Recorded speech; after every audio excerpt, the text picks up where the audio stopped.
We care like we never were.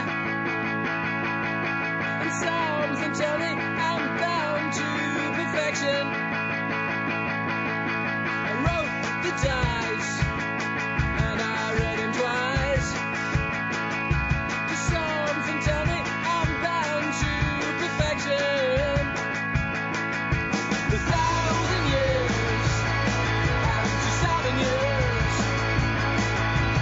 Where we go from now, can you tell?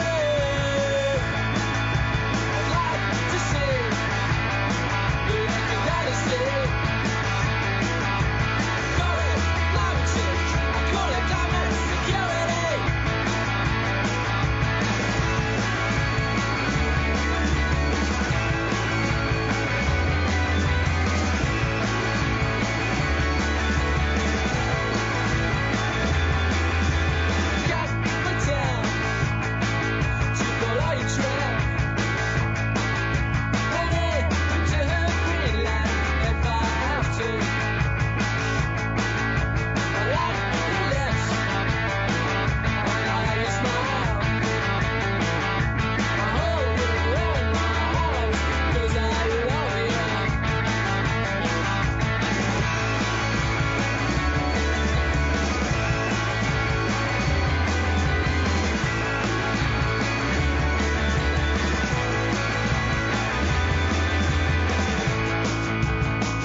Yo, salut.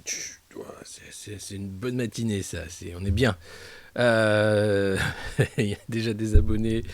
Merci d'être là pour cette nouvelle revue de presse du monde moderne, revue de presque 9 heures, presque tous les jours. Ce matin, c'est moi qui m'y colle. Pour ceux qui ne savent pas, les nouveaux, parce que vous êtes de plus en plus nombreux à arriver, le bouche à oreille fonctionnant, eh bien, chaque matin, nous regardons un peu ce que nous raconte la presse des milliardaires, mais pas que, vous allez voir. Parce que hier, j'ai fait un sondage qui vaut ce qu'il vaut. Hein. Attendez, excusez-moi. Hop, on va faire ça propre. Je fais le truc en direct. Hein. Voilà, c'était un sondage Twitter, c'était pour rigoler. Alors, voilà, je vous le mets. Hop, pour commencer, je demandais donc, alors façon Ipsos, BFM, Le Point, sondage totalement débile hein, sur Twitter. Si Emmanuel Macron se retrouve au second tour face à un tabouret, est-ce que vous votez Macron ou le tabouret ? Vous avez été 34 369 à répondre à ce sondage. C'est énorme, ça ne m'était jamais arrivé. Et le tabouret arrive en tête avec 87,9%, quasiment 88% des suffrages. Sachant qu'il y a 10% d'abstention et 2% pour Emmanuel Macron. Alors dans les autres sondages, Macron il est à 27%, il bouge pas, hein, ça reste quand même la star, il gravite, il lévite même au-dessus du truc politique. Mais quand tu demandes autour de toi, alors c'est la bulle de filtre évidemment, c'est parce qu'on n'aime pas sa politique, on trouve qu'il fait de la merde, qu'il est antisocial, qu'il fait que mentir.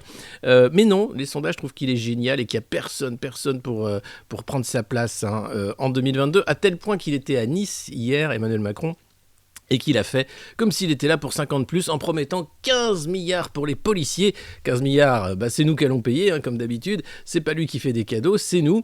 En disant, voilà, c'est super. Et puis en se posant après en petit père des peuples, à voir les travaux finis à la Roya.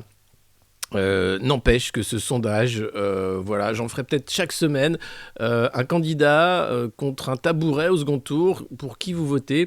Le tabouret, ça a l'avantage d'être stable, hein. C'est sur 4 pieds, ça tient la route, ça n'emmerde pas les Français, ça ne fait pas de politique antisociale, ça n'envoie pas la police frapper ou mutiler les manifestants.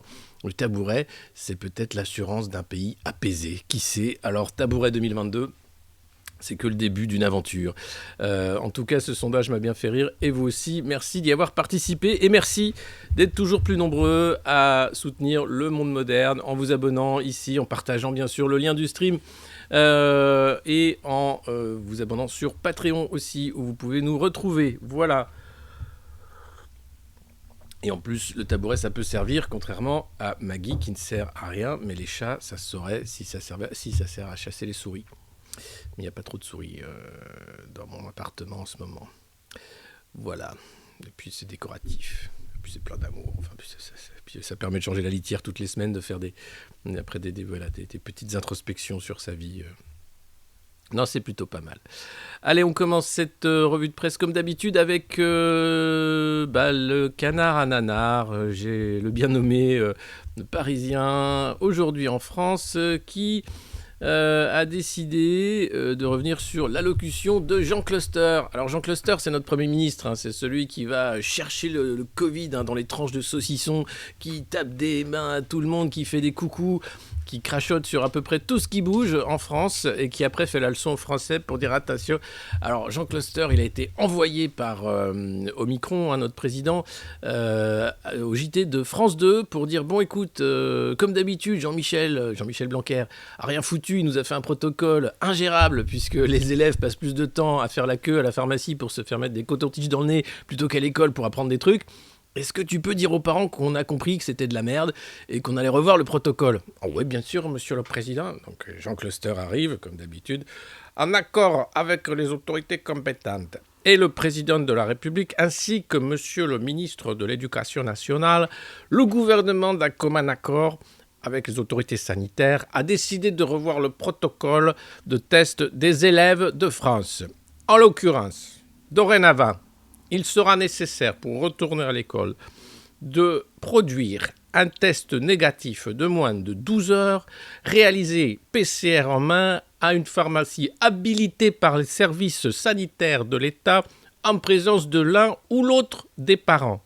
Néanmoins, si l'élève est né avant 2010, sera offert une dérogation de l'ordre de 48 heures si l'élève n'a pas pu se rendre à une pharmacie habilitée par les services de l'État. Certains barnums seront mis en place sur les places de village et à l'entrée de chaque école pour permettre aux élèves qui n'auraient pas pu réaliser leur test dans l'État et produire un test de 12 heures de faire un nouveau test. Les cotons-tiges bio et biodégradables, recyclables, seront distribués de manière équitable à toutes les familles ayant plus de 2 enfants, ce qui permettra, en l'occurrence, d'assurer une couverture de tests de plus de 99% du territoire. Pour les territoires n'ayant pas bénéficié de la distribution de ces cotons-tiges, il sera possible néanmoins, en produisant un mouchoir sale, de vérifier si les traces de variants sont toujours présentes moins de 12 heures après le test généré, non pas dans une pharmacie, mais dans un centre médical agréé, cette fois-ci par les services de la sécurité sociale. Voilà. Bon, c'était à peu près comme ça. Plus personne n'y comprend rien. De toute façon, les parents, ils ont pété un casque. Alors maintenant, c'est bon.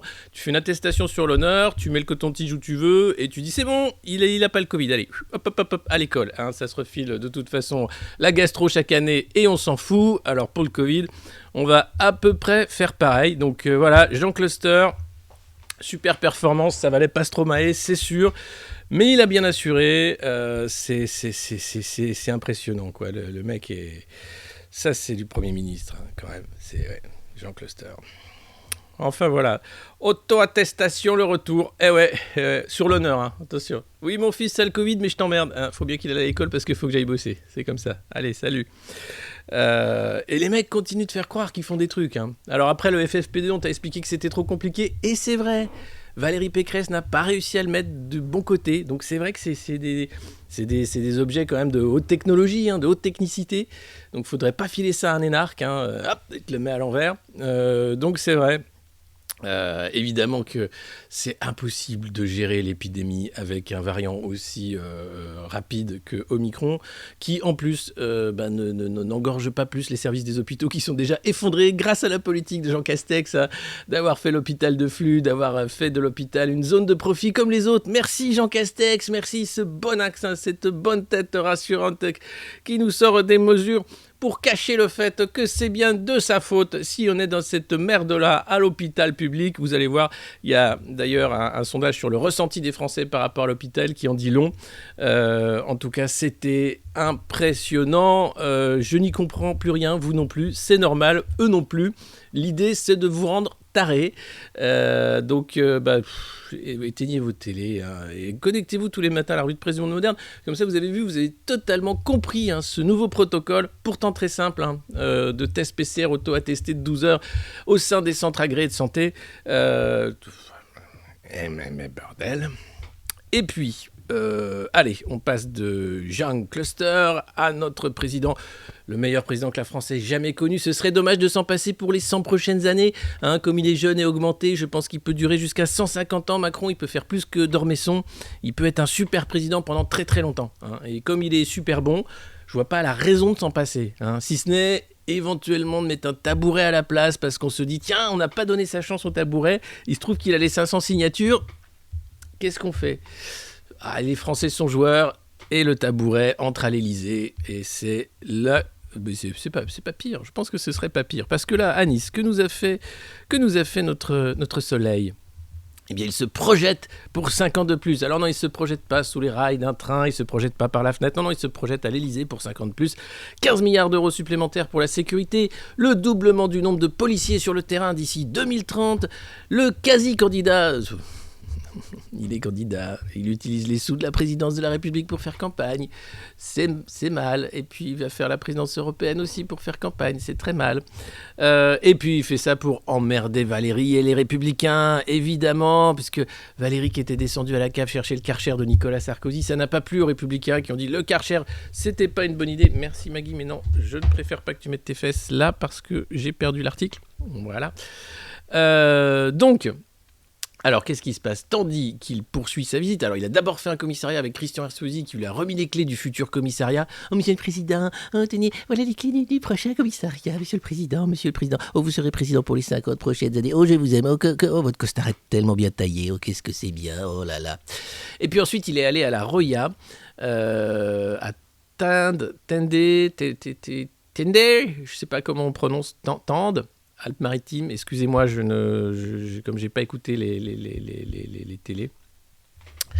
Euh, oui, commissariat qui remplace un hôpital. Oui, l'image est formidable, quoi, quand même. Le mec a passé 5 ans à nous tabasser tous les week-ends. C'est une violence sans nom. Il y a encore des CRS qui ont tiré dans un appartement. C'est devenu un sport pour eux.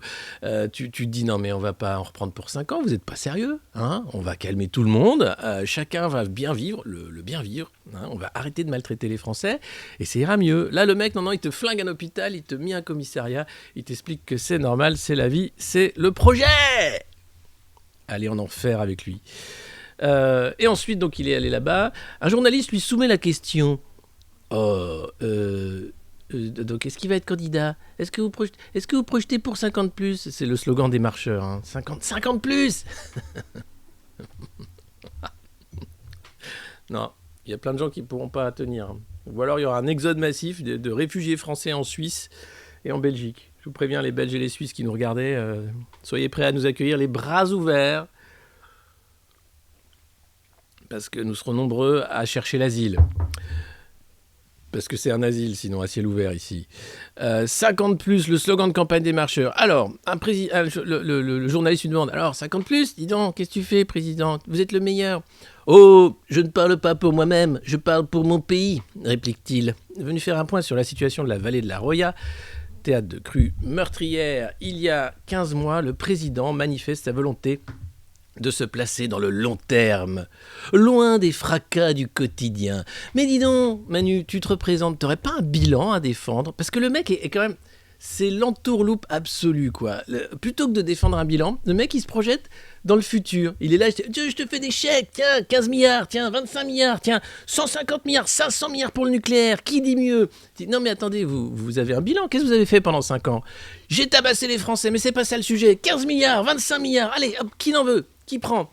Non, c'est une énorme entourloupe. Tu vas d'abord défendre ton bilan, qui est indéfendable, et puis tu t'en vas. Hein, tu prends Brigitte, tu prends Nemo, tu prends tes trucs, là, tes plumes, ta mallette, là, avec tes trucs, le coffre de Benalla, tout ça, tu dégages. On n'en parle plus. Hein. Non, le mec veut vraiment entourlouper. Et comme il est aidé, parce que vous voyez le niveau de la presse, ça peut marcher. Hein. Heureusement qu'on a des sondages quand même qui mettent le tabouret à 88% d'intention de vote face à Emmanuel Macron. Ça permet de remettre les choses en perspective. Alors, qu'est-ce qui se passe? Alors, oh là là, loin des fracas. Peu avant, une dame l'y avait ramené dans une allusion silencieuse à sa fameuse petite phrase « Les non-vaccinés, j'ai très envie de les emmerder ». Sur les paumes de ses mains tendues vers le président, elle avait inscrit « Je t'emmerde ». « Protégez-vous », lui a-t-il seulement répondu. Je crois que ça, c'est un geste barrière, le « je t'emmerde » face à Macron, mais c'est merveilleux. Alors, elle n'a pas été arrêtée, on n'a pas de nouvelles hein, depuis, peut-être que, elle aussi, garde à vue de 48 heures, parce que si tu jettes un œuf dur, c'est 48 heures de garde à vue, et l'hôpital psychiatrique. Hein. Là, peut-être que la dame a fini en HP également. Je ne sais pas, j'ai pas de ses nouvelles. Mais franchement, c'est merveilleux. Hein. Tableau parlant. Hein. D'entrée de jeu, le président arrive à l'ex-hôpital Saint-Roch, futur site d'un hôtel des polices, escorté par Gérald Darmanin, le maire de Nice, Christian Estrosi, avec lesquels il a beaucoup échangé en amont de cette journée. Ah là là, c'est beau. Hein. C'est beau. Puis après, tu as même un grand élu de la droite, Hubert Falco, qui a fait la route depuis Toulon pour l'occasion. Il est amoureux, cet esclave marcheur. Il n'y a que Ciotti qui n'est pas allé, qui a dit « Non, moi j'y vais pas, il est nul. Moi je vote pour Valérie, elle est mieux. » On testera Valérie Pécresse face au tabouret la semaine prochaine, on verra. Mais il se peut qu'on ait des surprises. En tout cas, voilà, c'est quand même 50 plus, quoi. C'est bien sûr, il faut sortir quand il y a un nouvel abonné. Oui, ça c'est Antoine qui m'a mis ça. Je sais, moi j'avais Chirac, c'était quand même plus reposant. Vous êtes déjà 1100, alors que ça fait 10 minutes que ça a commencé. Vous êtes des dingues, c'est formidable. Merci beaucoup. N'hésitez pas à vous abonner, profitez-en et à partager le lien de ce stream sur vos plateformes respectives, en accord avec les autorités compétentes, bien évidemment, et dans le cadre de la loi définie par le pass vaccinal, dit sanitaire, dit le pass je t'emmerde. Montebourg, que se passe-t-il? Il est silencieux depuis longtemps maintenant. La remontada qui est devenue la silenciotada, il est où Montebourg-tada? Et patatras, il est prêt à raccrocher pour Taubira, nous dit-on. Ah, oh là là, waouh. Ça, c'est de la grosse nouvelle. Ça c'est de la grosse nouvelle. Ça, vous voyez, c'est... Oui, Allô? Allô, Arnaud? Oui. C'est Alexis. Oui, dis donc. Bon, ta campagne, là, qu'est-ce que tu vas faire? Oui, c'est une très bonne idée. Mais d'accord. Écoute, bon courage. Alors, même les mecs qui faisaient sa campagne se sont barrés discrètement hein, depuis le 1er janvier. François Coq, son porte-parole, a dit « Bon, si on s'inscrit dans une stratégie d'union qui va perdre, c'est pas trop la peine. » Donc, ils sont gênés, hein, les mecs autour de Montebourg. Lui, ce qu'il veut, c'est retrouver une place au soleil. Alors, le miel, c'est bien, mais le pouvoir, c'est mieux. Alors, le pouvoir des abeilles, peut-être que ça permettrait, tu vois, de faire les choses. Ministre de l'éco-agrologie, je ne sais pas, un truc comme ça. En tout cas, crédité à moins de 1% depuis des semaines, le 1% Tada cherche à rallier Christiane Taubira qui ne savait plus quoi faire. Alors c'est un peu comme ils ont le même profil. Hein. C'est des mecs qui disparaissent pendant 5 ans, ils font leur truc, tu vois, peinard. Arrive une présidentielle, ils disent « Tiens, si je me rappelais que j'existais aux Français », comme Manuel Valls. Hein. C'est des trucs, c'est pire que les variants du Covid. Hein. Ça revient tout le temps, ça change un peu de stratégie, de tête et tout, mais ça sert globalement pas grand-chose. Hein. Là, on parle de 1%. Taubira va faire un poème, elle va peut-être aller caper à 5-6%. Je le disais hier dans mon édito, à un moment, la gauche... vous avez Yannick Jadot qui fait son truc sur l'écologie, qui dit « Bon, ça suffit, je fais mon truc ».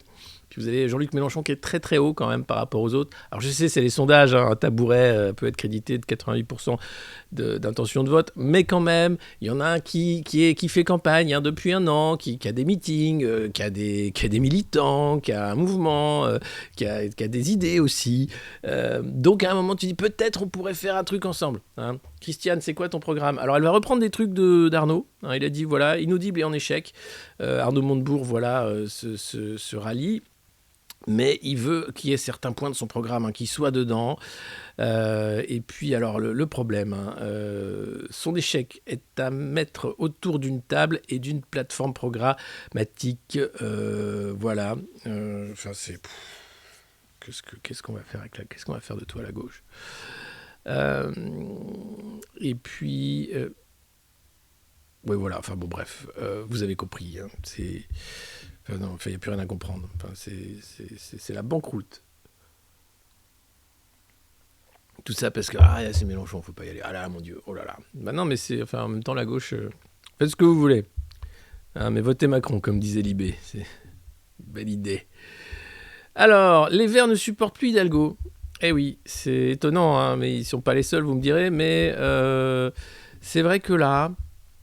quand même, ils en ont un peu ras-le-bol parce que le problème d'Anne Hidalgo, c'est qu'elle a dit « Oui, moi la primaire, je n'irai que si Yannick Jadot y va et il sera donc responsable de l'échec de la gauche s'il décide de ne pas y aller. » Alors là, ils ont dit « Non, c'est pas du jeu. » Julien Bayou dit « Non, ça se fait pas, c'est l'histoire sans fin. On va pas parler 1h15 de l'union de la gauche et 10 minutes sur le climat. » C'est un sketch, ils en ont ras-le-bol, dit Julien Bayou. Bouleversement climatique, légalisation du cannabis, 9 millions de personnes à l'aide alimentaire. On ne peut parler de rien à cause d'elle. C'est vraiment la cour de récré. Hein. Ça donne une image quand même. À un moment, tu dis, bon les gars, j'ai envie de vous dire, on est à 3 mois d'une élection où Macron va regagner pendant 5 ans. Vous n'êtes pas foutus de vous mettre autour d'une table, de vous mettre d'accord avec vos trucs. J'ai pas envie de dire des gros mots, mais quand même. hein. Voilà, c'est un peu ça l'état d'esprit, hein. Et puis, après ça, on passe à un truc plus sérieux, hein. Le casse-tête pour limiter la hausse des prix de l'électricité à 4%. Et oui, l'augmentation hors bouclier tarifaire sera beaucoup plus forte que prévu.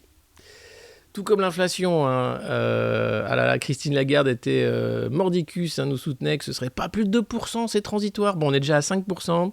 Les taux remontent, enfin tout va mal, hein. Je vous préviens, cette revue de presse, elle va pas vous foutre le moral, hein. C'est pas, sauf si j'ai mis Jean Castex éventuellement, qui vous parle de la fin du monde. Il se trouve que bientôt, l'humanité ne pourra plus respirer un air sain et respirable. Bon, ça va arriver.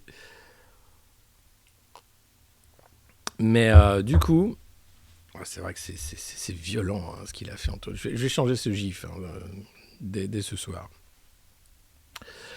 Donc le problème de la hausse des prix, c'est que on avait un champion de l'électricité qui s'appelle EDF, Électricité de France, qui était avec Gaz de France, c'était un conglomérat, tu vois, on pouvait garantir des prix pas chers. Or, arrive l'Union Européenne qui dit non, il faut faire la concurrence, il faut qu'il y ait plein de petits concurrents qui servent à rien.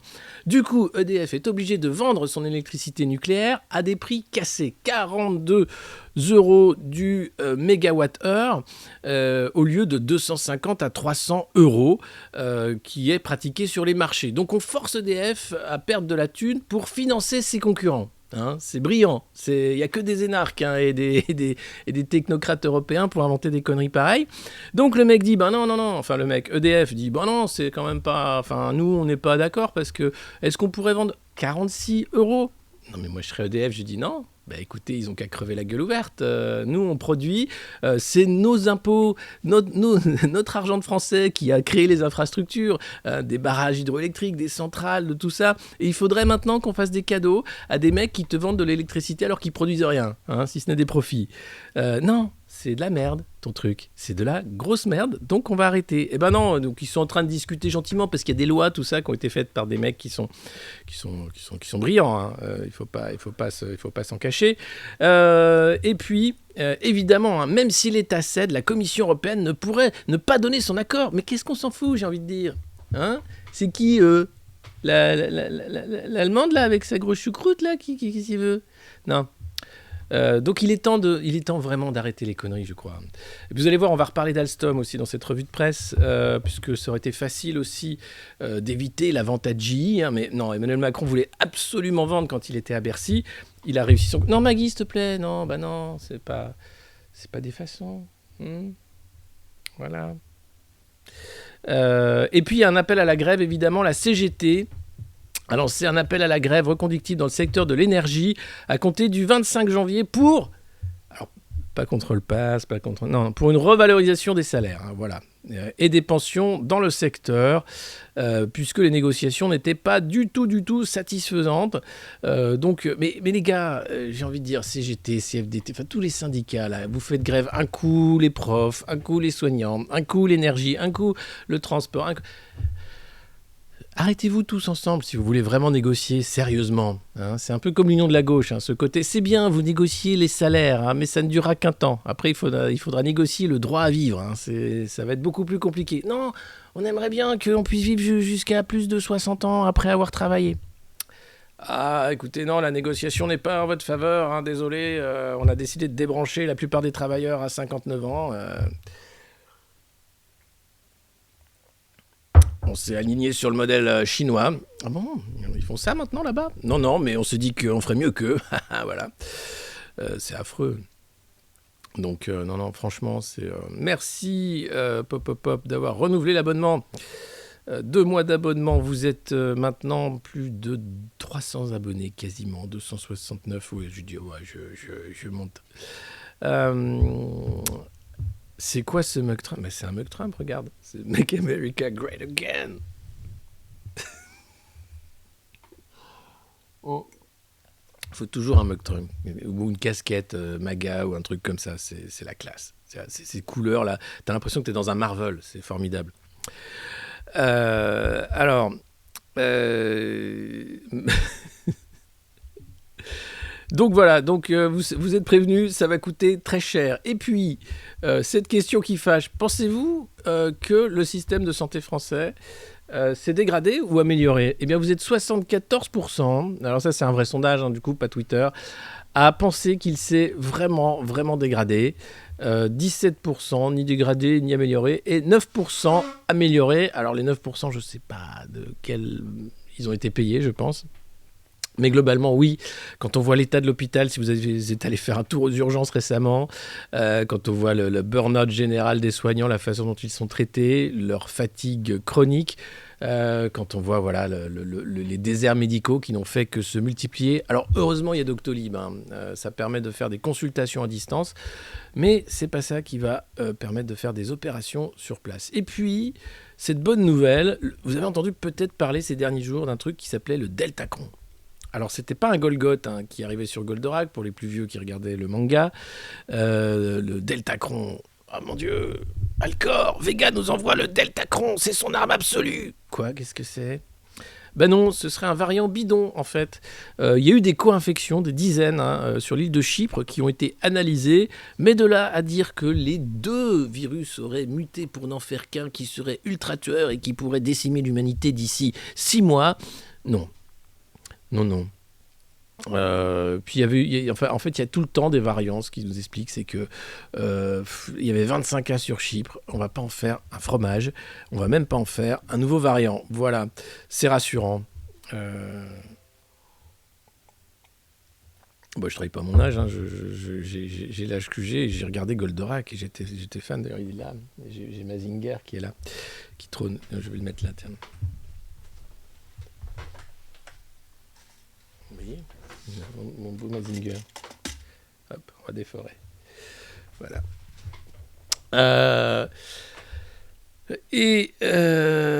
Alors, vous me faites... faut pas que je lise parce qu'après je suis dans le Deltacron et la compagnie Vega. Le vieux Rigel. Ah, Golgoth, un variant, imagine. Covidrac.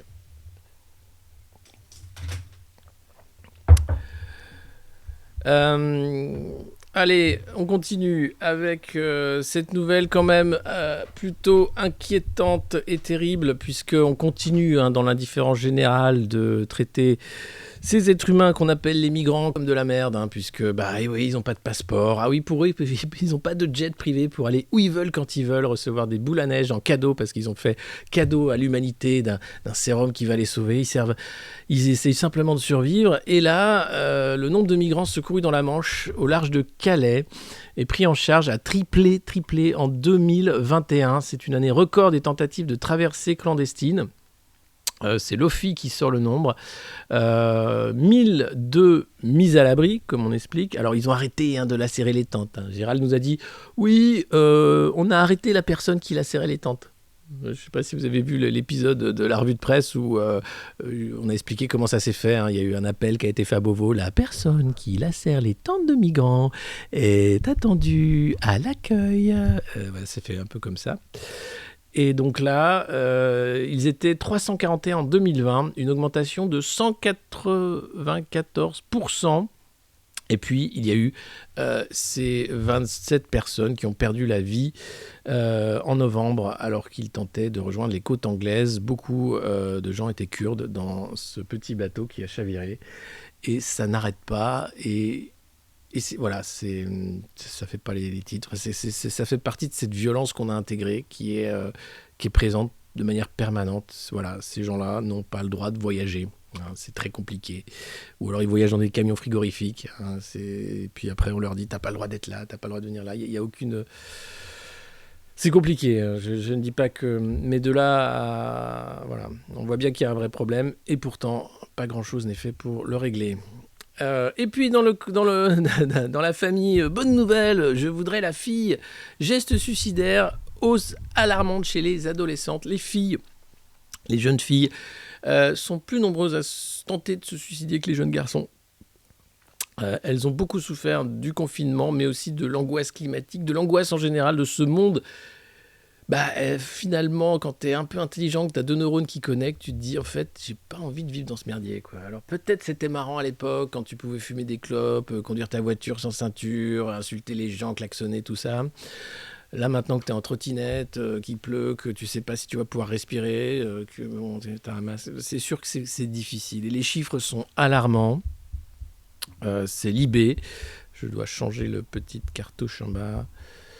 Hop, Libération. Voilà. Une hausse alarmante donc dans l'IB de ces envies suicidaires et du passage à l'acte également. Des indicateurs qui montrent une forte progression, plus de 40% chez les moins de 15 ans. C'est SOS d'une jeunesse en détresse.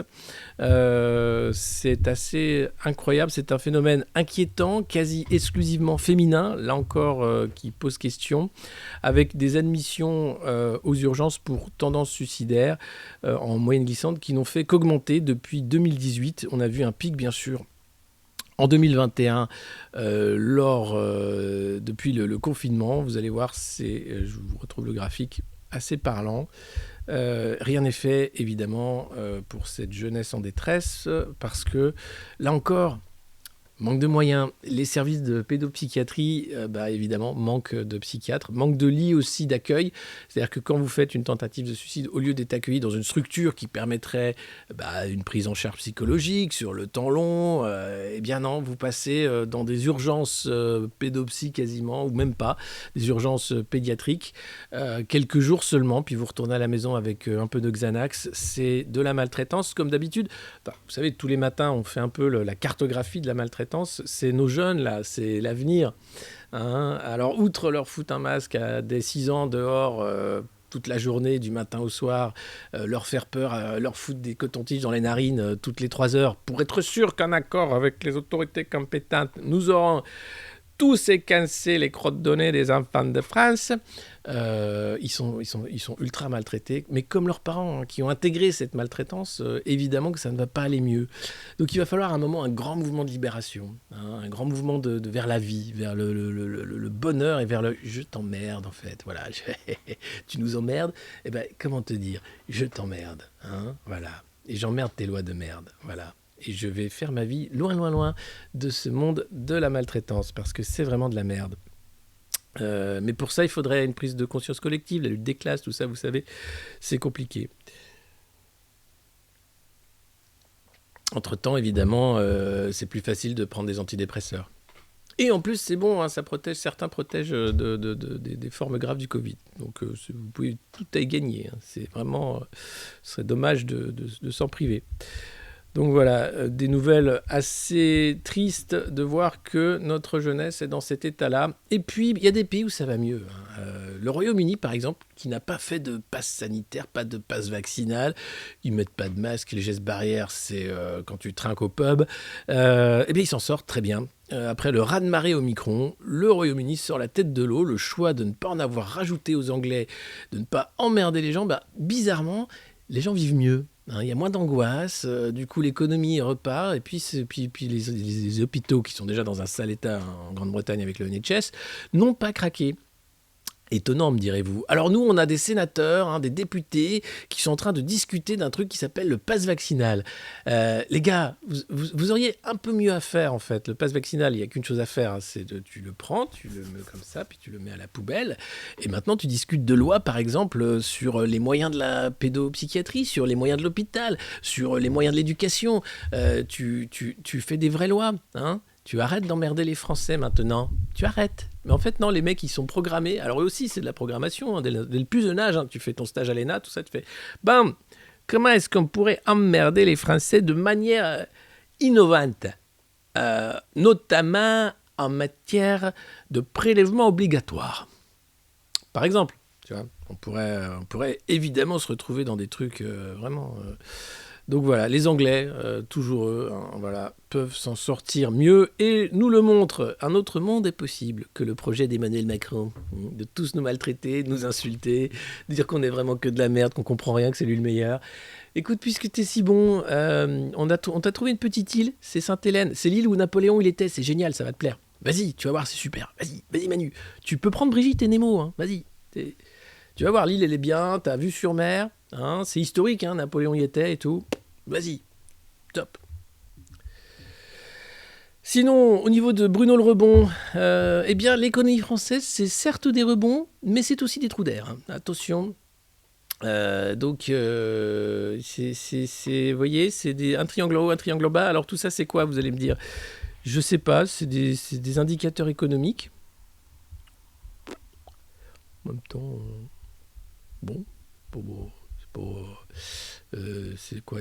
Ah oui, c'est le PIB, hein. Donc, vous voyez, donc on a fait moins 7,9 en 2020, on fait plus 6,7 en 2021. Donc on est à moins, pas grand-chose. Le taux d'inflation, par contre, hein, ça c'est le pic à 2,8%, bientôt 5, hein, c'était pour l'année, là ils ont un peu de mal. Le taux d'épargne, alors on a beaucoup épargné en 2020, évidemment, hein, tout était fermé. Bonjour, j'aimerais acheter du dentifrice. Ah non monsieur, c'est non essentiel. Ah, bah alors tant pis, je vais m'acheter un caleçon. Ah non monsieur, les rayons sont fermés, c'est non essentiel. Ah bon, non, je vais rien acheter alors. Bah voilà. Merci monsieur. Ben de rien, de rien. Au revoir, au revoir. C'était génial. Ce moment où les magasins avaient des trucs pour t'empêcher d'accéder à des rayons où et on continue, hein. C'est-à-dire qu'on pensait qu'on avait creusé, mais non, non, non, il y a un double fond. Hein, paf, pouf, ouh, surprise, on va aller encore plus bas. Jusqu'au noyau terrestre. Allez, on va se brûler à ce petit jeu. Et puis le taux de chômage qui est stable. Alors on nous dit ça baisse. Ouais, enfin bon, ouais. Hein, tout ça est un jeu comptable de gens qui se retrouvent en formation continue ou non. En tout cas, Bruno Le Rebond fait tout pour que ça rebondisse, hein, mais bon, bah, ça rebondit puis ça retombe, puis ça rebondit puis ça retombe. C'est pas évident. Tout ça est essentiel. Et puis, certains qui commencent à se dire, bon, la Chine, qui avec sa stratégie zéro Covid, ces Jeux Olympiques qui arrivent, est en train de tout refermer, des villes, etc., fait que ça commence à produire moins, ça commence à coûter plus cher, et donc ce phénomène inflationniste terrible qui fait que la hausse des prix de production va se transmettre à la consommation. C'est déjà le cas sur les billets d'avion qui commencent à être plus chers. Ça va être le cas sur tous les produits et biens de consommation. Aux États-Unis, vous avez, ça y est, la faillite alimentaire, des commerces vides. C'est l'URSS. Alors on t'explique, c'est plus compliqué, la chaîne du froid, tout ça. Mais ça y est, le risque est certain. On va peut-être se retrouver à devoir manger des chats, des rats, des trucs qui traînent parce que ça y est, tout va être très très cher et on n'aura plus rien. Hein. On nous prépare la petite... comment ça s'appelle quand il n'y a plus rien dans les rayons? La pénurie, merci. Merci l'oreillette. Alors, merci Maggie. Tu veux quoi? Des croquettes? Non. Oui. Du jambon. Du thon. Du saumon. Macron, Omicron. Et puis, on risque d'effacer une partie des 40% de faillites en moins de l'an dernier. Et oui, il va falloir rembourser le prêt garanti par l'État. Les restaurants qui sont continuellement emmerdés par les mesures de sécurité sanitaire, au lieu de faire 12 000 euros de chiffre d'affaires, en font 5 000, se rendre compte que ça repart pas du tout, qu'il va falloir fermer un nombre d'enseignes incalculable. En même temps, me direz-vous, c'est le plan de Klaus Schwab. Hein. Papy Schwab avait dit « Ah oui, beaucoup de restaurants ne pourront pas tenir. C'est des lieux où on peut manger en public à plusieurs, s'amuser, ça c'est pas possible. L'avenir, c'est le travail dans une bulle de travail virtuelle à côté du métavers. Donc voilà, les restos vont prendre cher. C'était prévu et ça va arriver. Alors, pas en avril. Hein. Ce qui est génial, c'est que tu vois, la faillite est annoncée, mais on te la recule après l'élection présidentielle pour dire que c'est pas la faute de Macron. Ah ben non, il a repris 50 plus. Lui, il est génial. C'est pas grâce à lui qu'on est dans cet état-là. Hein. C'est pas parce qu'il a fermé le pays, qu'il a fait des mesures débiles, qu'il est... Non. C'est pas parce que c'est pas sa faute du tout. Donc, c'est prévu. À partir de septembre, je pense, là, on va avoir le mur. Ça va s'appeler le mur. Avec en plus des bulles qui sont dans une surchauffe terrible. Vous allez voir, dans les échos, on en parle. Surchauffe incroyable. Je lis ce que vous me dites. Même élu, il va sauter, peut-être.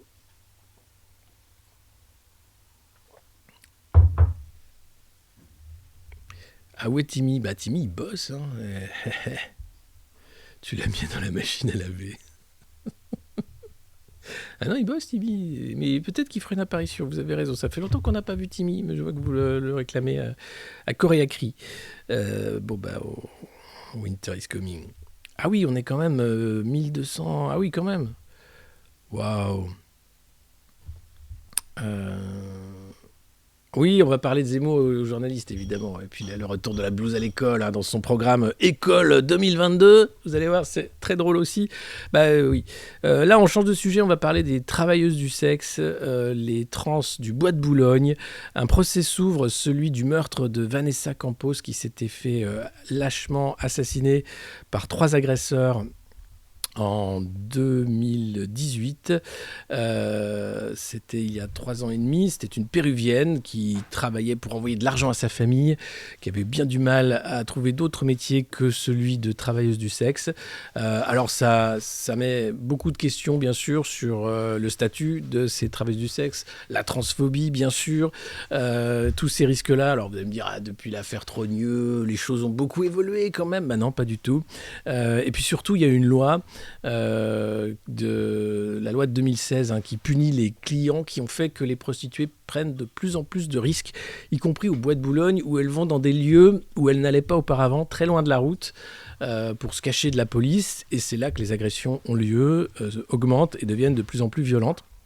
Donc, malgré les larmes, malgré les cris, la sonnette d'alarme, vous avez des associations qui se sont montées, bien sûr, Accept Esti, le SRAS, qui n'est pas le Covid, mais sur les travailleurs et travailleuses du sexe, en expliquant qu'il faut changer la loi et qu'il faut maintenant utiliser ce procès pour arrêter avec les dangers que courent ces travailleurs ultra précaires qui font un métier dangereux et un des plus vieux métiers du monde et pas le plus facile, loin de là, mais ça fait encore partie de la société de maltraitance.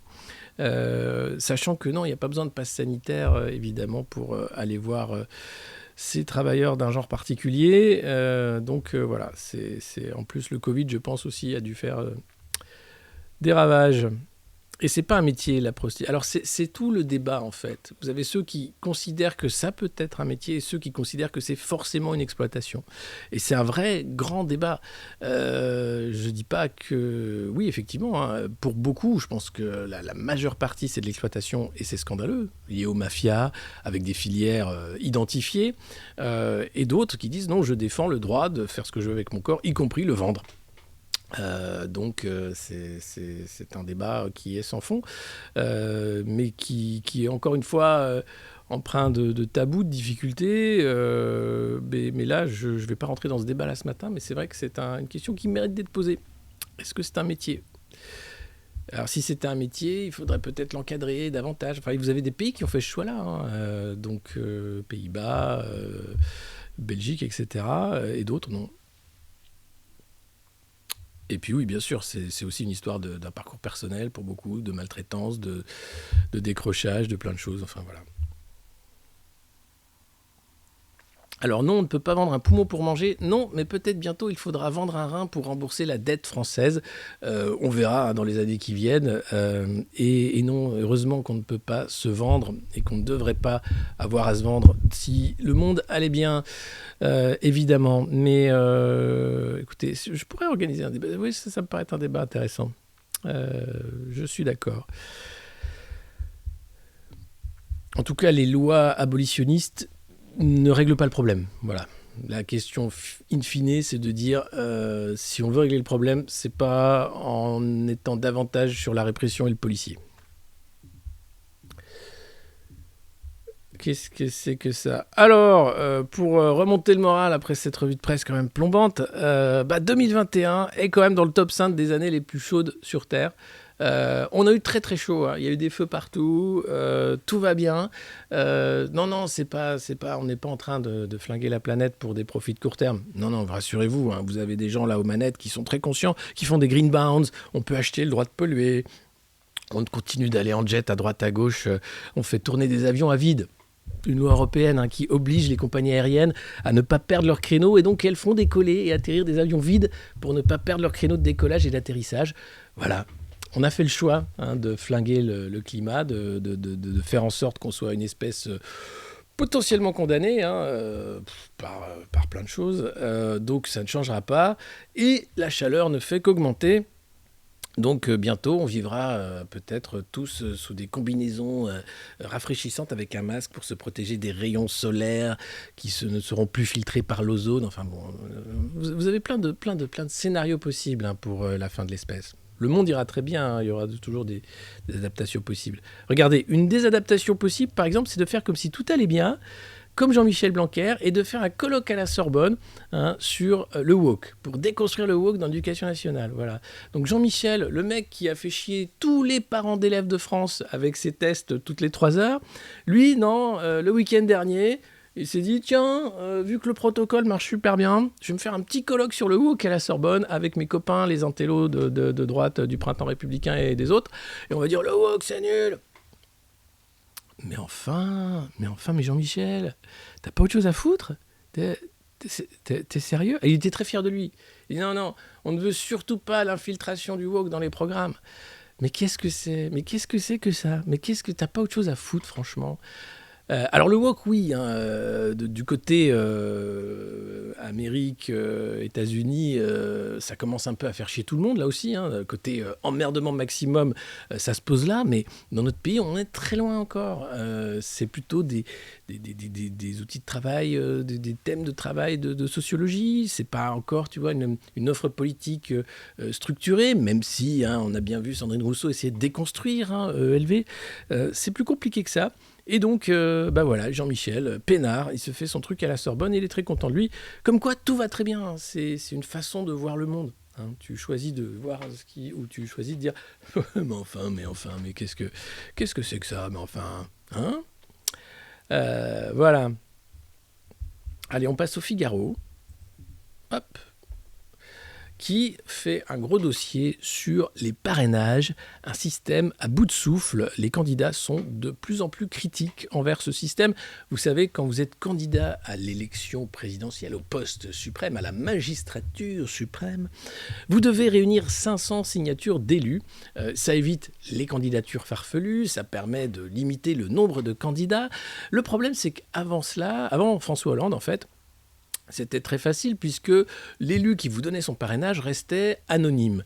Or, François Hollande, dans sa grande manipulation, en s'en disant « Tiens, si je veux sauver le PS, il faudrait que je fasse un truc pour éviter les petits partis, pour emmerder à droite à gauche », a rendu ce parrainage visible, officiel. Et donc, si vous êtes maire d'une petite commune et que vous parrainez Poutou, par exemple, ça va se savoir. Alors, si votre commune est plutôt à droite, c'est des agriculteurs, chasseurs qui ont voté RPR toute leur vie, qui vont voter Zemmour. Si toi, pour rigoler, tu dis, moi, je parrainé Poutou parce que j'aime bien le nom. Tu seras pas réélu maire parce que ils vont dire, mais t'as parrainé Poutou, toi, t'es un traître. Oh, ça va, si on peut plus rigoler, les gars. Donc voilà. Donc on se retrouve avec des parrainages de plus en plus difficiles à obtenir. Alors, tu avais un champion des parrainages, c'était... comment il s'appelle, le mec de la route de la soie là, aidez-moi, je sais plus, il avait un projet pour la Lune aussi, le spatial, je sais plus, enfin lui tous les ans il arrivait à récupérer les 500 signatures. Asselineau aussi est pas mauvais pour les 500 signatures. Non, Jacques Cheminade, voilà, lui il avait il arrivait à avoir 500 signatures. Asselineau, pas mauvais. Et là, Zemmour a du mal. Alors, LR va l'aider. Vous allez voir, les déclarations sont assez marrantes. Jean-Luc Mélenchon n'est qu'à 391 parrainages. Il dit, attention, il faudrait parrainer Jean-Luc si on veut une vraie démocratie. Voilà la règle des parrainages et ses conséquences sur l'élection présidentielle. Le nombre de candidats, par exemple. On est passé de 6 candidats en 65 à 16 candidats en 2002, ce qui explique peut-être la déroute de Jospin. Il y avait Taubira aussi en 2002 qui était candidate. Et puis il y a eu Le Pen-Chirac au second tour. Et depuis, c'est un peu un jeu à qui va se retrouver face à Marine Le Pen ou quelqu'un d'extrême droite pour être élu. Qui ? Donc c'est un peu un vol, c'est un peu débile. Donc le premier tour, tout le monde est là. Faut que je vote utile. Des fois que il faut faire barrage. Enfin, la gueule du barrage quand même. J'ai envie de dire, faites-vous plaisir. Dès le premier tour, faites-vous plaisir. C'est quand même le truc, tu vois. C'est le seul truc, le dernier droit qui te reste, hein, c'est de mettre un petit bout de papier avec un nom tous les 5 ans. En disant, tiens, j'ai voté. Faites-le. Le problème, c'est tout ce qui va autour. C'est après le fait qu'il n'y ait pas de proportionnel pour avoir une assemblée nationale représentative, le fait qu'il n'y ait pas de mandat révocatoire, le fait qu'on ne puisse pas faire de référendum d'initiative citoyenne, le fait qu'il n'y ait pas de vraie démocratie vivante au niveau local. C'est beaucoup plus compliqué. Le fait qu'après, là, une fois que tu mets un couillon à l'Élysée, il se prend tout de suite pour un dictateur. C'est plus possible, en fait. Avant, le mec se prenait pour un roi. Ça allait. Tu vois, tu dis, bon, ça va, il est... Là, le mec, non seulement il refait toute la déco en taupe, c'est dégueulasse maintenant, il chie sur les Français, et après il te dit 50 plus. Ah oui, je les emmerde, mais j'assume. Ah ouais, mais de toute façon, c'est des vrais cons, donc évidemment que je les maltraite. Qu'est-ce que tu veux faire avec des cons pareils? Et c'est oui, je suis leur président, et alors je les emmerde. Ah bah, c'est le but, hein. Eh bah, c'est pas possible. Je vous dis, c'est pas possible. Mais enfin, faut que j'enlève ça. Moi, je faisais bien Macron, là. J'étais comme ça, vous avez rien vu, du coup, parce qu'il y avait l'image. Je suis trop déçu. Putain, je suis vraiment déçu, quoi. Je suis vraiment déçu. Bah ouais, voilà, bah merci de me le dire, hein. J'ai rien vu. Donc, voilà. J'avais l'air con caché derrière l'image. Mais il faut me dire des choses comme ça.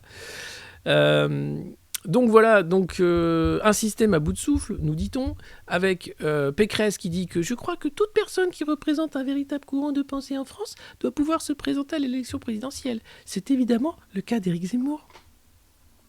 C'est Valérie Pécresse, quand elle fait une punchline, elle fait « Les sondages, ça va et vient, c'est comme la queue du chien. Macron, je le prends, je le retourne, je l'encule. » Non, elle n'a pas dit ça, mais imagine, tu vois, le meeting qui déraille. C'est quoi cette punchline, Valérie? Je me suis senti pousser des ailes. Ah ouais, mais non, mais là, ça va pas passer du tout. Oui, bah, après tout, lui dit je t'emmerde, ça passe. Alors pourquoi pourquoi je pourrais pas? Non, Valérie, tu ne peux pas. C'est un jeu démocratique dangereux. On flirte là avec le populisme. D'accord, j'arrête. J'arrête. Non, mais c'est génial. Non, mais la queue du chien, non, mais... Et elle avait une autre punchline ce jour-là dans son meeting. Ah oui, je ne suis pas là pour plaire, je suis là pour faire. Merci. Merci, c'est super. C'est super, c'est génial. J'adore. Et puis vous en avez une autre qui dit ouais, les parrainages sont un rocher dans le fonctionnement démocratique. Un jour, on aura un accident industriel. Ça, c'est Marine qui, chaque année, a bien du mal aussi à choper les 500. Alors, ça va, hein. Mais là, avec Éric Zemmour, ils sont nombreux sur le créneau, donc ils se disent attention, il va peut-être avoir embouteillage. Et tu te dis non, mais quand même, c'est vrai que c'est un vrai problème avec des partis qui font obstruction. Vous avez par exemple Fabien Roussel, pour ne pas le nommer, du Parti communiste, qui dit tous les parrainages du Parti communiste, bon, en même temps, c'est pas non plus, mais bon, quand même, doivent aller aux candidats communistes. Hein. Il ne faudrait surtout pas aider Mélenchon. Alors qu'au Parti communiste, il y en a beaucoup qui en ont marre de la ligne Roussel. Hein, qu'on dit, mais dis donc, ça sent quand même vachement la droite, ta ligne. On n'est pas communiste à la base? Ah ouais, non, mais c'est pas pareil. C'est du communiste de droite. D'accord. Alors c'est quoi? Bah, c'est la Chine, par exemple. Hein, la Chine, ah oui, je suis con. Bah, et puis ça marche bien. Hein, c'est un pays qui booste, en fait. Donc c'est pas con. C'est stratégiquement pas con du tout. D'ailleurs, c'est le candidat de gauche qui plaît le plus au candidat de droite. Et alors, vous avez les parrainages par candidat. Vous allez voir, c'est assez marrant. En 2017, on va faire un jeu. Vous avez vu l'image tout à l'heure de manière subliminale, mais attention. Est-ce que vous pouvez me dire combien François Fillon avait reçu de parrainage? Top chrono. Attention, je regarde les réponses. Je ne vois pas de réponse. Ting, ting, 3000, absolument. Absolument. C'était 3635 parrainages pour François Fillon, Benoît Hamon 2039, Macron 1829 parrainages, Mélenchon 805, donc il y a de la marge, hein, Jean Lassalle 708, Dupont-Aignan 707, OSS 707, Nathalie Arthaud 637, Marine Le Pen 627, c'est ric-rac, François Asselineau 587, Philippe Poutou 573, donc vous voyez, c'est possible. Et Jacques Cheminade, j'en parlais tout à l'heure, voilà, je cherchais son nom, 528. Voilà, donc c'est possible d'avoir les 500 signatures, c'est un travail de fond, c'est un travail qui nécessite beaucoup d'investissement, et c'est rendu plus compliqué, évidemment, avec ses règles de la non-transparence. Donc le Figaro a raison de poser la question de ses parrainages. Pourquoi il y a encore Marine Le Pen là? Ça suffit. Et puis, on en parlait tout à l'heure. Est-ce que vous avez parlé de Zemmour devant les journalistes? Bien sûr. Il a dit « Il n'y a pas de profession plus haïe en France que les journalistes. » Il y a un peu les politiques, les avocats. Il y en a quelques-unes quand même. Lui, il cumule, mais tout va bien. Et donc, il est dans son rôle. Donc, il a dit « Je vous chie dessus comme le président ». Donc, lui, avant d'être président, il a déjà choisi de certaines professions qui maltraitent. Après, ce sera tout le monde. Et donc, là, que nous dit-il, Eric? Il veut renvoyer les journalistes à l'école. Et oui, pour la nouvelle année, le candidat nationaliste a convoqué ses anciens confrères, car il était journaliste, à son quartier général, dans le 8e arrondissement de Paris. Alors, il a présenté ses propositions sur l'éducation, notamment la grande mesure, c'est le retour de la blouse. Allez, comme ça on fera les choristes, le côté tous à l'école des années 50. Voilà. Donc, je crois que le mec, en fait, est ultra nostalgique. Et donc, il aimerait bien retrouver la France de quand il avait 12 ans. Ça lui ferait bien plaisir. Bon, il s'est passé quelques trucs entre-temps, mais je crois que c'est ça, c'est le candidat de la nostalgie. Le slogan, c'est « La France de demain comme celle d'avant ». Et ça pourrait marcher, t'as plein de nostalgiques. Tu te dis, il peut choper quand même pas mal de voix comme ça. Alors le problème de l'uniforme à l'école, les Anglais l'ont également, c'est que ça ne gomme pas du tout les différences sociales, puisque de toute façon, quand tu es riche, tu vas dans une école de riches, et quand tu es pauvre, tu vas dans une école de pauvres. Et puis tu as un uniforme en lycra ou en synthétique, ou tu as un uniforme en laine fait par un tailleur professionnel privé d'Oxford. Donc ça change pas grand-chose. Et puis, ça rassure les parents. Tu te dis, au moins ils sont tous habillés pareil. Ouais, mais ben non, en fait non. Mais c'est pas la blouse, c'est différent. Dans une curieuse dystopie, le candidat s'est projeté en guise d'introduction en chef de l'État élu. Dans un an, je vous inviterai à l'Élysée. Nos relations ne seront plus les mêmes. Vous vous adressez à moi avec admiration, respect, sollicitude et même un brin d'hypocrisie. Avant de promettre une rupture avec le style de son prédécesseur. Cet illustre emmerdeur, pour être le moins jupitérien possible. Voilà. Il y a 6 mois à peine, j'étais l'un d'entre vous. Rappelle Éric Zemmour, qui semble vouloir régler quelques comptes avec son ancienne profession. Ce temple du progressisme aux questions creuses, dont le politiquement correct est la langue maternelle et qui est l'otage de l'idéologie. Laquelle, ça, il ne le dira pas. Avoir la dent dure contre les journalistes n'empêche pas Éric Zemmour de louer le journalisme français. Branche de la littérature française, moteur de toutes les révolutions, pourvoyeur aussi de nombreux hommes politiques, d'Hugo à Lamartine, de Thiers à Zola, d'Aragon à Malraux. J'aurais rajouté Jaurès, mais bon, c'est pas sa famille politique, je crois. Et puis, il a récapitulé ses propositions pour l'école. Je vous le disais, il n'y a pas de nation prospère sans une école qui transmet ses savoirs et sans une école qui permet de viser l'excellence. Donc, il veut refaire un vrai bac, un bac où c'est pas 10% d'une classe d'âge qu'il a. C'est un vrai bac, un vrai diplôme, un truc compliqué. Avec la fin du collège unique, la création d'un certificat d'études à la fin du primaire sanctionnant les savoirs fondamentaux, et puis le retour de la blouse, symbole d'égalité, rebaptiser symboliquement le ministère de l'Éducation nationale en ministère de l'Instruction publique, et puis il accuse l'État d'endoctriner les enfants sous la pression des idéologies féministes, antiracistes, LGBT. Il entend interdire toute forme de propagande idéologique, sauf celle nationale bien sûr, nos ancêtres les Gaulois, tout ça. La bataille culturelle et politique se joue avant tout à l'école. Il a raison.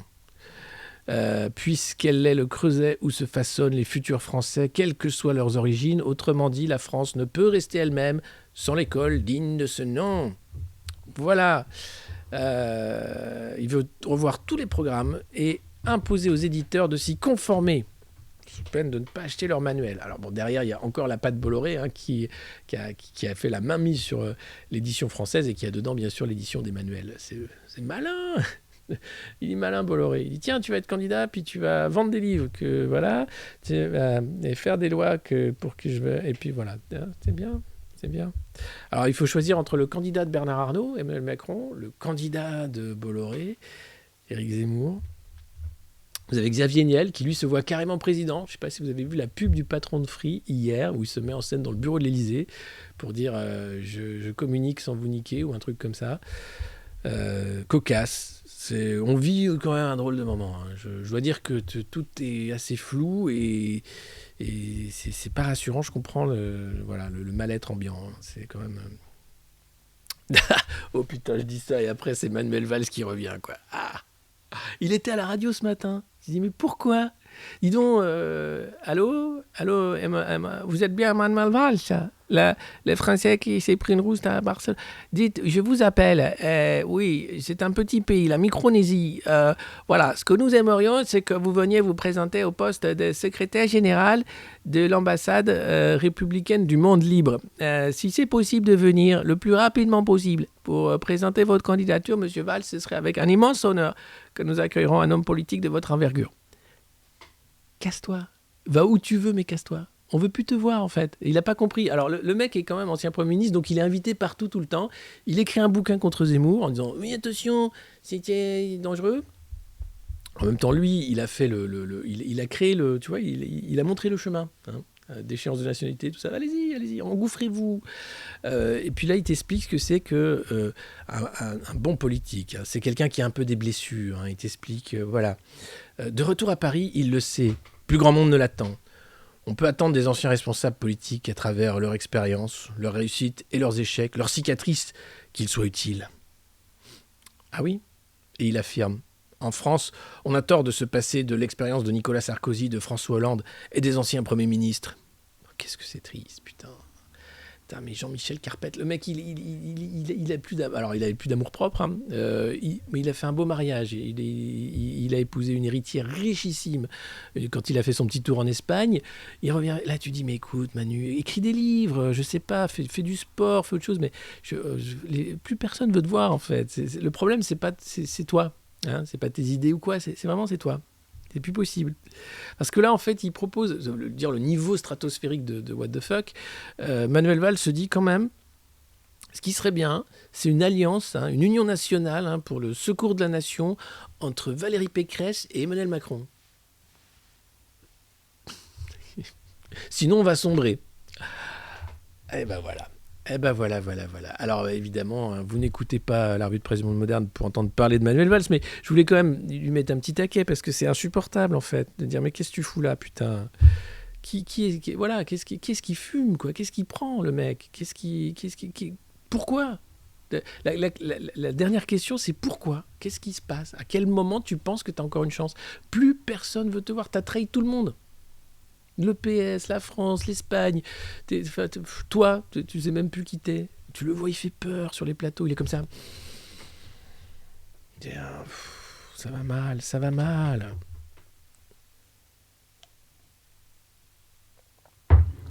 Donc bon. Tout ça pour je sais pas quelle place il rêve. Donc la Micronésie, c'est pas mal. Où tu vas, sinon peut-être que Manu va t'appeler à Sainte-Hélène. Ce serait bien si j'avais Valls en Premier ministre. Qu'est-ce que t'en penses, Brigitte? On s'emmerde, là, on est que 3 avec Nemo. Hein, je l'appelle. Allô Manu? Oui, président. Oui, dis donc, je viens de créer un nouvel État, là. C'est une petite île sympa. On lutte contre le réchauffement climatique. On a fait des lois pour emmerder les pingouins. Ce que j'aimerais, c'est que tu viennes m'aider si tu peux venir. Ah bah, avec plaisir, président. Avec plaisir. Et là, Sainte-Hélène. On va tous les recaser là-bas. Ça pourrait être sympa, tu vois. Avec Montebourg aussi qui arriverait. Oui, je peux mettre des ruches. Le climat n'est pas propice, mais on peut essayer avec un peu d'hibiscus. Du miel d'hibiscus, c'est très bon, vous savez. Oui.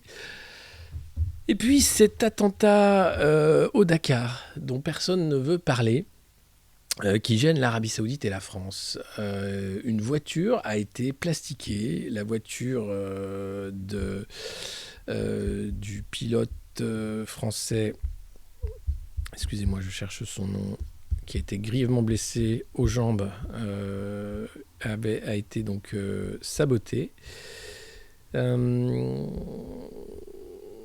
Voilà.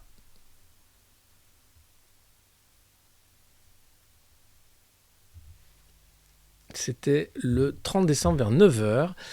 où ils sont montés dans le 4x4. Et c'est Philippe Boutron, 61 ans, le pilote du 4x4, qui a été blessé puisque le plastique avait été placé sous le siège du conducteur. Les autorités saoudiennes démentent tout projet d'attentat ou attentat. Ils disent que c'est le moteur de la voiture qui a explosé. Les coéquipiers du pilote soutiennent mordicus que non. Ils ont pris les photos et les premières expertises montrent que non, un moteur, ça n'explose pas comme ça. Et les Français sont emmerdés parce que on vend des armes à l'Arabie Saoudite. Alors il faudrait pas dire qu'il y a eu un attentat sur leur sol parce qu'eux, ils veulent pas qu'on dise qu'il y a un attentat sur leur sol. Donc, trésor de diplomatie, Jean-Yves Le Drian et tout le monde pour câliner le chèque dans le sens du poil en disant mais Mohamed, mais tout va bien, c'est pas un attentat, t'inquiète pas. Non mais on va faire comme dans Harry Potter. Hop, on oublie. Hein, c'est pas un attentat. Et il y a un attentat. Et en plus, les gars, c'est pas le Paris-Dakar, hein, c'est en Arabie Saoudite. Alors le truc s'appelle toujours Paris-Dakar. Ils pensaient être tranquilles en Arabie Saoudite parce que il y a eu plein de soucis, évidemment, avec des groupes terroristes, des enlèvements, pas mal de morts de villageois aussi. Enfin, le Dakar, quand même, traîne une réputation assez pourri. Là, tu as Azo, l'association qui porte, enfin l'entreprise, pardon, qui vend la marque Dakar, qui avait réussi à refourguer le truc à Riyad. Riyad très content, et là, paf, attentat. Alors, il faut surtout pas en parler, donc on en parle du coup. Riyad exige la discrétion. Or, la vidéo atteste bel et bien d'un attentat. Et maintenant, c'est une histoire, bien sûr, de chancellerie. Comment faire, évidemment, pour éviter le faux pas diplomatique, puisqu'on a besoin des sous. Hein, ça va. L'islamo-gauchisme, mal. L'islamo-affairisme, bien. Hein, donc, attention, faut pas tout mélanger. Hein, voilà. Quand l'émir a des sous, bien. Quand le musulman est pauvre, mal. Dangereux. Hein, c'est facile, c'est quand même facile. On peut pas. D'ailleurs, tiens, en parlant de sous d'évasion fiscale, ça me fait penser à Monaco. Monaco s'appelle le Rocher, vous savez, et c'est le nom qui a été donné par les marcheurs à leur siège de campagne, parce qu'il est situé rue du Rocher, et donc les marcheurs appellent leur siège de campagne le Rocher. Or, le Rocher, dans l'imaginaire. Mais dans la réalité, d'ailleurs, c'est le petit nom d'où donné à la principauté de Monaco, grand paradis fiscal et grand ghetto de riches devant l'éternel. Donc c'est assez marrant de voir ça. Je dis, bon, tout va bien. Pourquoi ils font le Paris-Dakar ? Bah oui, c'est à un moment tu te dis, tiens, et pourquoi je ferais pas le Paris-Dakar ? Johnny faisait le Paris-Dakar aussi, il l'a fait. Hein. Tu te dis, enfin bon... Ah ben les marcheurs, oui, c'est quand même c'est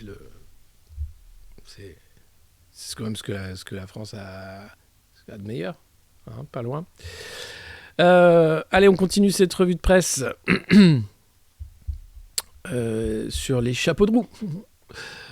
Désolé, non, je vais arrêter sur ce genre de conneries. Ah tiens, voilà, une remontée générale des taux. Hein. Alors le problème, vous voyez, ça c'est les taux sur le long terme. Petit problème, c'est que ça remonte quand même hein, de manière critique. Aux États-Unis, en Europe également, en France bien sûr, en Allemagne. Il faut savoir que jusqu'à présent, les États s'endettent parce que l'argent, il est gratuit. Tu as quasiment de l'argent qui t'est donné même si tu t'endettes. Or, la remontée des taux pourrait changer totalement la donne. Attendez, je cherche l'article, excusez-moi. C'est la fin de l'argent facile. La remontée des taux d'emprunt à 10 ans, ça veut dire quoi ? Ça veut dire que si jamais ces taux prennent 1%, par exemple, 1% de plus, c'est 30 milliards de plus à rembourser de la dette française, par exemple. Donc à chaque fois que ça monte, ça veut dire qu'on va devoir se faire encore plus mal pour rembourser la dette qui n'existe pas, c'est de l'argent magique, c'est de l'écriture. Hein. Mais néanmoins, les grands prêtres sacrificiels de la dette seront assez heureux de scruter la montée des taux pour dire aux Français qu'il va falloir faire une politique d'austérité. Comme ferait Valérie. L'hôpital, c'est bien, c'est bien. Moi, je trouve que c'est pas bien. Les fonctionnaires, il y en a trop. Je les mets tous en prison. Non, tu peux pas dire ça. Ah bah oui, mais non, c'est pas des façons ça. Alors en tout cas, le problème aussi, c'est qu'il y a un écart dangereux, bien sûr, au sein des taux, j'en parlais hier, entre la Grèce, l'Italie, la France, l'Allemagne, qui fait que l'euro pourrait ne pas tenir. C'est compliqué d'avoir une monnaie avec en fait des situations économiques aussi disparates dans une zone monétaire stable. Alors ils essayent de tenir le truc quand même. La BCE a des moyens pour faire retomber la panique, mais on n'a pas de moyen d'éviter la panique, hein. Donc la panique, elle est déjà un peu là, hein, du côté des investisseurs, des marchés qui commencent à voir que ça sent le cramer là, hein. Vous avez non? Et Christine fait non non non, vous inquiétez pas, c'est bon. C'est la dinde, je l'ai pas assez arrosée, mais ça arrive, ça arrive. Oui, quand même, ça sent quand même le cramer, Christine. Oui, oui, mais ne vous inquiétez pas. Donc ça va mal se passer, peut-être ou pas. En 2022, la BCE pourra encore plus ou moins racheter l'essentiel des déficits publics, mais cela ne sera plus le cas très longtemps. Donc les fonds autour vont arriver, vous savez, et là, ça va être le carnage. Ça peut être le carnage dans un an ou deux. Depuis un an, le taux à 10 ans des obligations souveraines s'est apprécié. Encore négatif en janvier, il est maintenant à 0,2%. Cette augmentation renchérit donc les émissions de dette de l'État français et donc la charge de la dette. C'est ce que je vous disais, donc 1% de plus, c'est 30 milliards de dettes de plus à rembourser d'ici 2030. Donc l'exécutif est malin, hein, Bruno Le Rebond, tout ça. Ils ont quand même provisionné, hein, dans le dernier budget. La charge d'endettement est passée de 38,2 milliards à 39,5 milliards pour 2022. Donc le bilan de Macron, c'est plus de dettes, un chômage stable. Alors en jouant sur les chiffres, on va faire croire qu'il baisse. Des faillites en cascade. Un bilan écologique proche du néant, voire négatif. Mais c'est pas grave, il est en train de promettre des milliards à tout le monde. Pour 50 plus. Puis comme personne lui pose de questions, allez, roule ma poule. Donc c'est quand même assez dingue.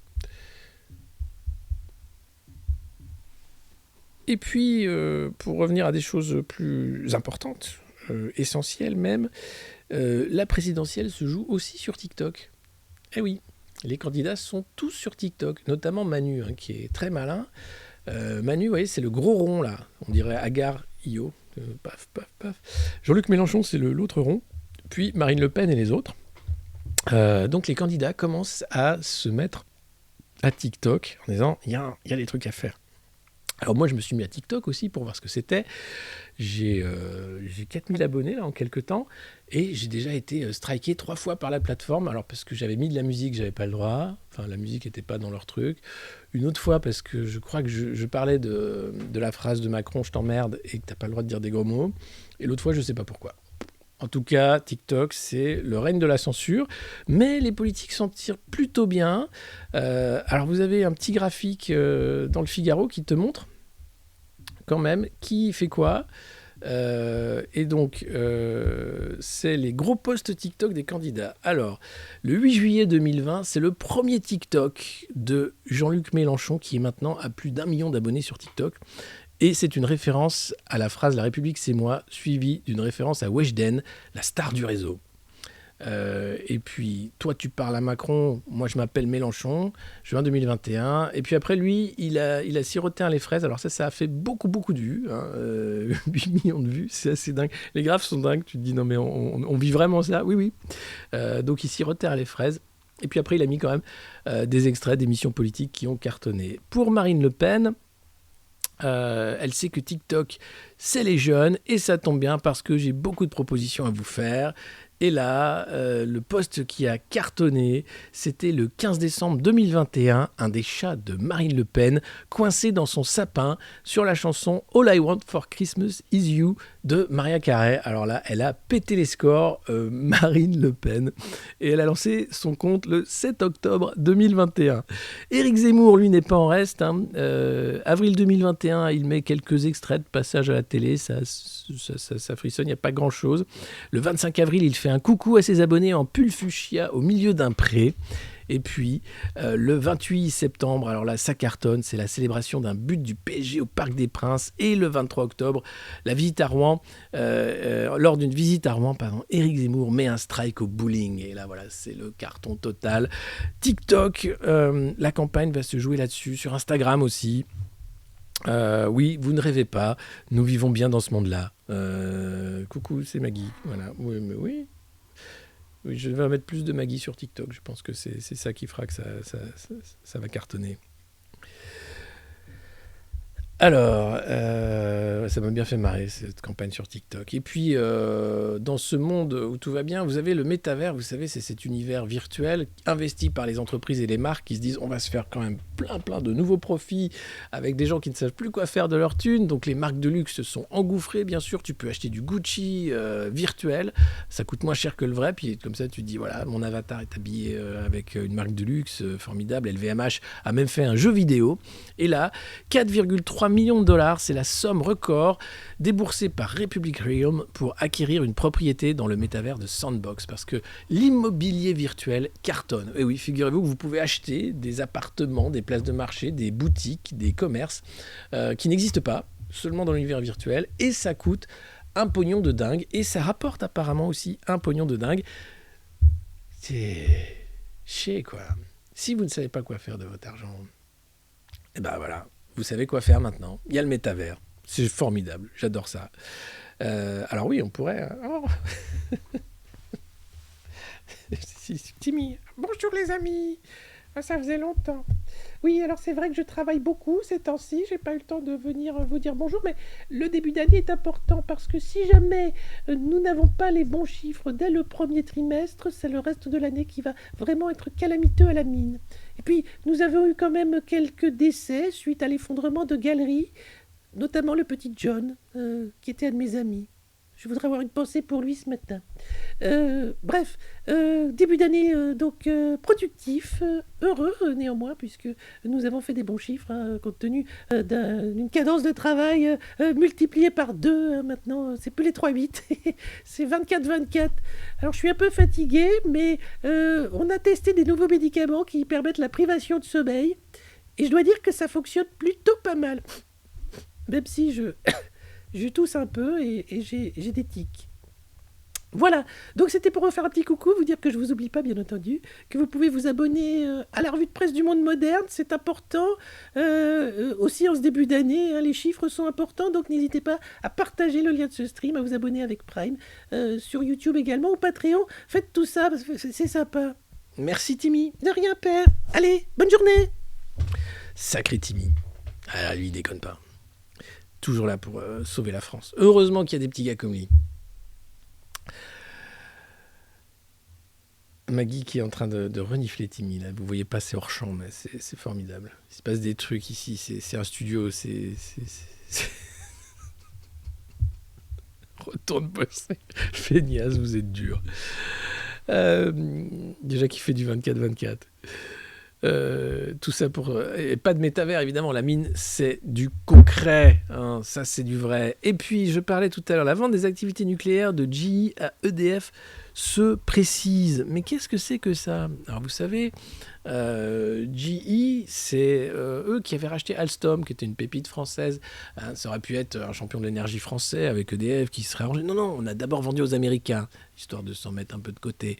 Et donc là, qu'est-ce qui se passe? Ah bah, il faut racheter, du coup, la branche nucléaire, ou la branche turbine, je ne sais plus. Alors attendez, je ne vais pas retrouver l'article malheureusement parce que cette revue de presse, évidemment, c'est le bordel et que je ne sais plus où j'en suis et que ça doit être les Échos en fait. C'est encore pire que ce que je pense. Désolé.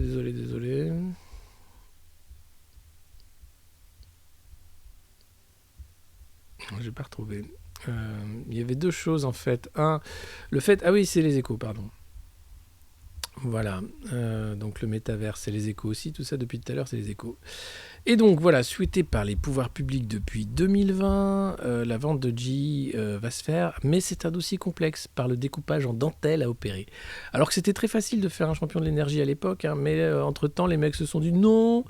on va d'abord vendre à GE qui va faire faillite pour ensuite revendre des bouts à EDF. Ok, super. Mais ouais, mais ça c'est un truc d'énarque, vous pouvez pas comprendre. Oui, c'est vrai, pardon patron. Donc ils vont y aller, poser les bases du pertinence du rachat. Bien sûr, c'était évidemment que c'était pertinent puisque EDF fait du nucléaire, que Alstom faisait les turbines. Ça aurait été logique dès le début hein, d'éviter la case on va aux Américains pour le racheter, mais ça aurait été trop facile. Donc voilà où on en est. Et c'était bien sûr Macron qui était ministre de l'économie à l'époque. Et donc là, ce rapprochement va être observé à la loupe. Et puis à propos de GE, eh bien les salariés gueulent. Notamment l'optimisation fiscale de GE nuit aux salariés. C'est le cas par exemple d'une filiale en France où plus d'1 milliard a été sorti de manière magique des comptes pour faire de l'optimisation fiscale, ce qui fait que la filiale n'est pas à la hauteur de ce qu'elle a produit en réalité, et donc les salariés se sont retrouvés lésés. Le rapport d'experts estime à 1 milliard d'euros les profits indûment versés à l'étranger. C'est ce que ça permet en fait les multinationales de jouer avec leurs filiales pour se mettre en déséquilibre, pour payer le moins d'impôts possible dans les pays où elles auraient fait trop d'argent. Or en France, on a encore un truc qui s'appelle les syndicats. Alors certes, ils sont pas ultra vivaces, mais de temps en temps, ils se réveillent. Et là, justement, quand il est question de défendre le pouvoir d'achat et le salaire des travailleurs, eh bien là, ils disent que ces transferts d'argent, ces transferts de richesse du groupe vers les filiales demandent que la base de calcul de la participation soit recalculée du fait des transactions anormales qui ont été conclues entre GE et les autres sociétés du groupe. Donc voilà comment ça fonctionne. Oui, Maggie, je suis d'accord avec toi. C'est proprement scandaleux. Absolument. L'exubérance des marchés, principal risque pour le système financier. Alors ça veut dire que, en fait, oui, les actions, c'est n'importe quoi, le prix des actions en ce moment. Et donc, si sur le court terme, ça pourrait tenir, les risques financiers les plus forts sont le fait qu'il y a des bulles un peu partout. Et alors le métaverse en est une, par exemple. Mais pour le moment, comme il y a des profits à se faire, on fait tenir le truc. Puis à un moment, on va se rendre compte que c'est n'importe quoi. Ouais. Et là, ça pète. Mais c'est trop tard. Et puis là, c'était le sondage que j'avais fait en début de revue de presse si vous n'étiez pas là. Voilà, sondage sur Twitter, plus de 34 300 votants pour dire tout simplement que vous êtes 88% de Français à préférer voter pour un tabouret plutôt qu'Emmanuel Macron au second tour de l'élection présidentielle, si jamais les deux se retrouvaient au second tour. Alors pour le moment, le tabouret n'a pas les 500 signatures, rassurez-vous. Macron, bien sûr, les a. Il est candidat, il dépense sans compter, il promet sans compter, il ne défend pas son bilan, c'est indéfendable. Et pourtant, ça continue encore et encore. C'est la revue de presse du monde moderne. Merci d'avoir été aussi nombreux encore ce matin.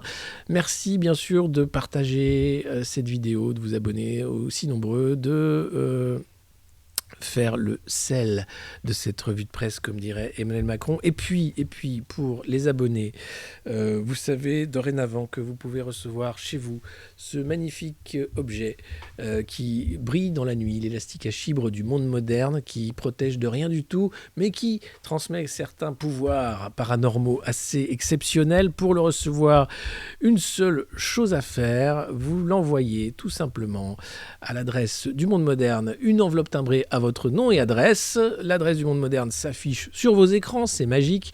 C'est le 112 avenue de Paris, CS 60 002 94 306 Vincennes, CEDEX. Et vous serez peut-être porteur, comme certains abonnés déjà de cette revue de presse, de cet objet d'exception qui fera de vous l'élite de la nation. Je ne mâche pas mes mots, car c'est ce que vous êtes, l'élite de la nation, tout comme Maggie, tout comme Timmy qui travaille 24 heures sur 24 avec des drogues de privation de sommeil. Donc n'hésitez pas. Et puis pour ce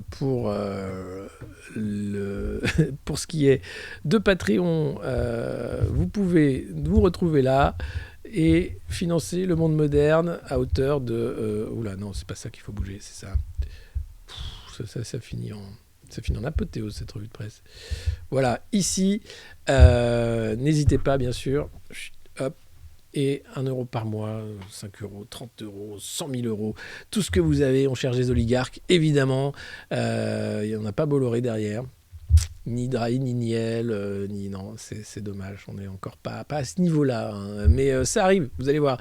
Déjà, l'audience est là, donc c'est super, et ça ne fait que commencer. Bravo à vous, on va suivre cette campagne présidentielle au jour le jour, en gardant le sourire et la bonne humeur, parce que tout ça n'est pas très sérieux. Prenez soin de vous et à demain pour la revue de presse du monde moderne. Ciao, bonne journée.